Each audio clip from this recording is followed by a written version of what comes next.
rather more personal setting, if I may, and let's bring the conversation to Nigeria. I've looked across the Nigerian press, I've listened to people from the National Assembly, and I've also looked at some records coming out of the courts in your country and in America as well, and there are serious allegations concerning you and your family and corruption and kickbacks. Now, are you prepared to face those charges and to give a full accounting? Very, very much so.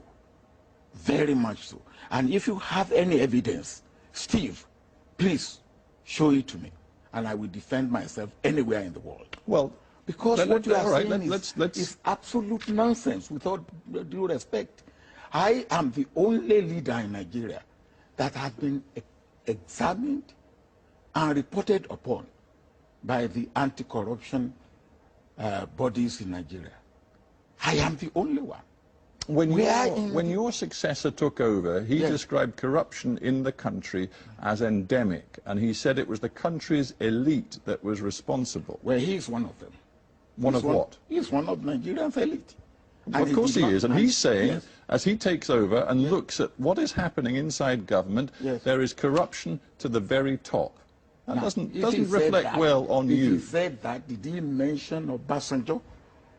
Did he mention Obasanjo, Steve? But you were the president. You were responsible for the governance of your country. No, I'm not responsible for the corruption of every Nigerian. Not every Nigerian, but you are, in the end, the chief executive of a country which your own successor says is endemically corrupt. You have made strong allegation against me personally, and against my family. I'm coming to that. And you have no way to substantiate it. Substantiate it. And if not that this is something where you are taking undue advantage, I will have even say that. Let's talk. I will go beyond here. Well, let's talk specifics then. Halliburton and various Halliburton subsidiaries have paid vast amounts of money in fines in the United States because of bribes and corruption paid out to Nigerian officials. And if one takes the testimony... Are those Nigerian officials, am I one of them? Well, let's talk about that. Am I one of them, Albert Jack Stanley confessed last year in the United States to bribing, and this is according to a U.S. court document, quote, 3 successive holders of a top-level office in the executive branch of the Nigerian government. He negotiated with these office holders representatives regarding the amount of bribes that would be paid. Now, if one cross-checks that, I'm coming to that, if one cross-checks that with the testimony before a French prosecutor of Jeffrey Tesla, another Halliburton agent involved, I'm sure you know these names, he named you as one of 3 successive Nigerian heads of state who'd been involved in negotiations with the Halliburton subsidiaries, which were later in a U.S. court found to have been guilty of bribes and corruption on a massive scale. Tesla will never say that. Tesla, it's in the French records. Let Tesla bring out because by the time when you say somebody is guilty of corruption, there must be the giver, there must be the taker, and there must be the evidence. Did you have communication with Jeffrey Tesla? No. Never? No. Absolutely never, despite anything he has testified. Not me personally. As you know, he's been arrested, and the U.S. is now seeking his extradition. Are you worried about what he may say in a U.S. court? I am not worried. He will bring evidence. I'm not worried. I am not worried. I am very, very sure of my position and my stand. All right?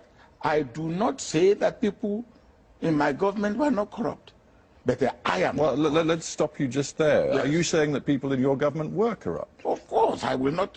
Can you say the people in the government of any country are not corrupt? But I'm talking about senior people. I'm talking about ministers. I'm talking about your closest allies. Do you now believe some of them were corrupt? Well, my vice president had something to do with Jefferson, which is part of the case in America.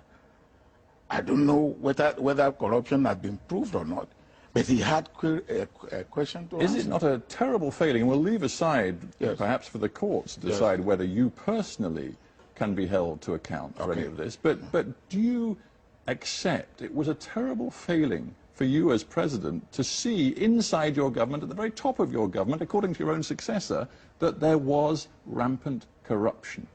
I do not accept that, because if in any government, somebody is found to be corrupt, the onus lie on the head of that government to bring that man to book. When I was the head of government, there's no case of corruption against any minister, any high government official. But that just shows the system doesn't work. No, I don't agree with you. But you've admitted to me that corruption was prevalent in your country when you were president, and yet not one senior official inside your federal government has been convicted of serious corruption. I do not agree with you. You don't have your facts correct.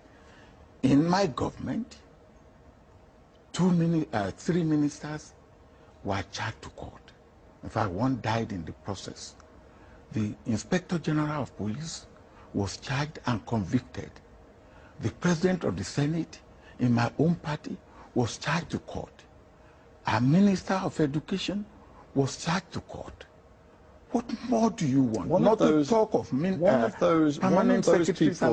who currently is under investigation is your own eldest daughter. Yes, your own eldest daughter. Yes, what happened to my eldest daughter? She is still being investigated by the anti-corruption watchdog inside your own country. So what? Has he been Would you accept responsibility for her? No, why should I? He's old enough. He's a girl of 42 years old. Will you accept responsibility for your son at the age of 21 for whatever he does? Now, don't ask me that type of question. I found it very insulting, with all due respect. Now, you won't ask that type of question to a European leader?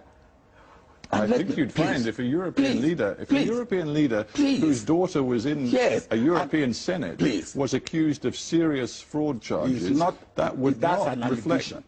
That's an allegation. And anything can be alleged. You can be alleged to be a liar. And when it's investigated, if you are not a liar, that is the allegation goes. That's an allegation. And you don't work on allegation. I said it was an allegation. Yes, I accepted then an when you allegation. have What I would ask you before we finish is this: Nigeria is one of the, in terms of resources, richest countries in the world. I think you're number 7, number 8 in terms of oil exports in the entire potentially world. Rich country.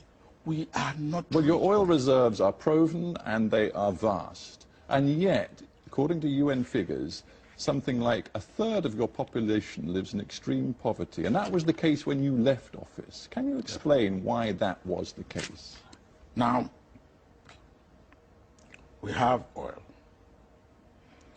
but compared with the population of Nigeria, of over 150 million, and the oil that we are getting, compared with any other country, what is the population of Saudi Arabia?